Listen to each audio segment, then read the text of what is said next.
Halo teman-teman, pernahkah kalian merasa bingung antara pasar uang dan pasar modal? Keduanya sering kita dengar, tapi apa sih bedanya? Yuk kita bahas dalam dua versi. Yang pertama dalam konteks konvensional dan yang kedua dalam konteks syariah. Pertama, mari kita mulai dengan pasar uang. Pasar uang itu merupakan tempat di mana kita bisa meminjam atau meminjamkan uang dalam jangka pendek. Biasanya kurang dari 1 tahun. Dalam konteks konvensional, pasar uang ini beroperasi dengan bunga. Jadi, semakin lama kita simpan, semakin banyak bunga yang kita dapat. Bagaimana dengan pasar uang syariah?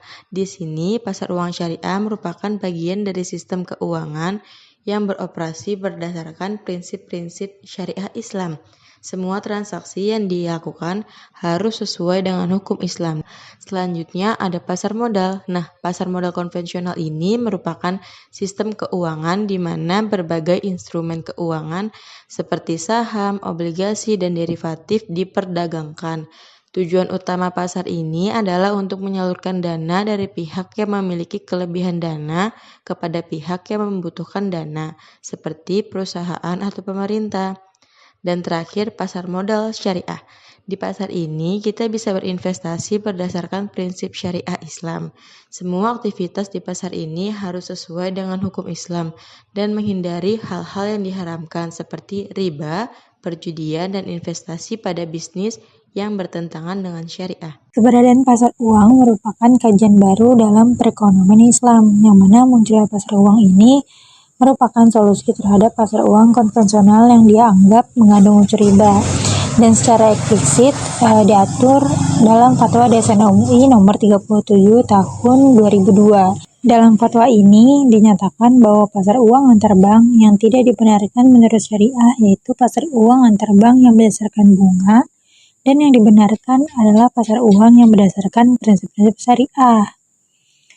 Nah, pasar uang antar bank berdasarkan prinsip syariah ini adalah kegiatan transaksi keuangan jangka pendek antar peserta pasar berdasarkan prinsip-prinsip syariah. Dan peserta pasar uang di sini adalah bank syariah sebagai pemilik atau penerima dana dan bank konvensional hanya sebagai pemilik dana saja. Dan akad-akad yang digunakan pasar uang adalah akad yang berdasarkan prinsip syariah, misalnya mudharabah, musyarakah, qard, wadiah, asrof, dan lain-lain. Dan pemindahan kepemilikan instrumen pasar uang menggunakan akad-akad syariah yang digunakan hanya boleh dipindah tangankan satu kali. Dalam konteks pasar modal, meskipun fatwa bersifat tidak mengikat, tetapi pada prakteknya fatwa DSN MUI ini adalah salah satu rujukan yang mengembangkan pasar modal syariah di Indonesia. Nah, sampai dengan saat ini terdapat 17 fatwa DSN MUI yang berhubungan dengan pasar modal syariah, dan 5 fatwa diantaranya adalah Fatwa DSN MUI nomor 40 tahun 2003, Fatwa DSN MUI nomor 80 tahun 2011, Fatwa DSN MUI nomor 124 tahun 2018, Fatwa DSN MUI nomor 138 tahun 2020, dan Fatwa DSN MUI nomor 135 tahun 2020. Adapun undang-undang dan peraturan pelaksanaan pasar modal syariah termasuk di dalam Undang-Undang Nomor 8 Tahun 1995 tentang pasar modal, atau bisa kita bilang UUPM. Nah, UUPM ini adalah dasar hukum utama untuk kegiatan pasar modal di Indonesia, termasuk pasar modal syariah. Lalu pembahasan selanjutnya adalah prinsip pasar uang dan pasar modal. Apa saja sih yang bisa menyebabkan terlarangnya sebuah transaksi dan implikasinya dalam pasar uang? Yaitu yang pertama, transaksi pada objek yang haram, misalnya minuman keras, bangkai, daging babi, dan sebagainya. Yang kedua, transaksi yang mengandung riba. Segala jenis transaksi riba, yakni menawarkan penentuan pendapatan yang berjumlah pasti di muka. Itu sudah pasti tidak diperbolehkan dalam Islam, terutama jika jumlah pendapatan tersebut ditentukan oleh besarnya produk yang dimiliki. Yang ketiga, transaksi yang mengandung penipuan dan judi atau goror dan maisir.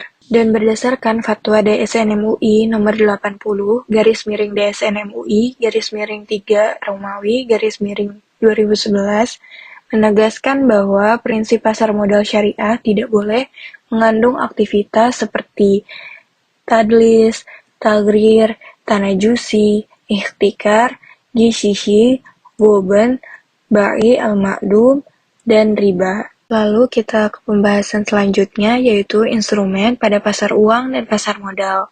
Adapun jenis-jenis instrumen pasar uang yang ditawarkan dalam pasar uang konvensional di Indonesia, antara lain sertifikat Bank Indonesia atau disingkat SBI yang diterbitkan oleh Bank Indonesia, lalu ada pasar uang antar bank atau disingkat PUAS, surat berharga pasar uang atau disingkat SBPU, lalu ada sertifikat deposito yang diterbitkan oleh bank, lalu ada commercial paper repurchase agreement, lalu ada promise dan wesel yang diterbitkan oleh perusahaan bank.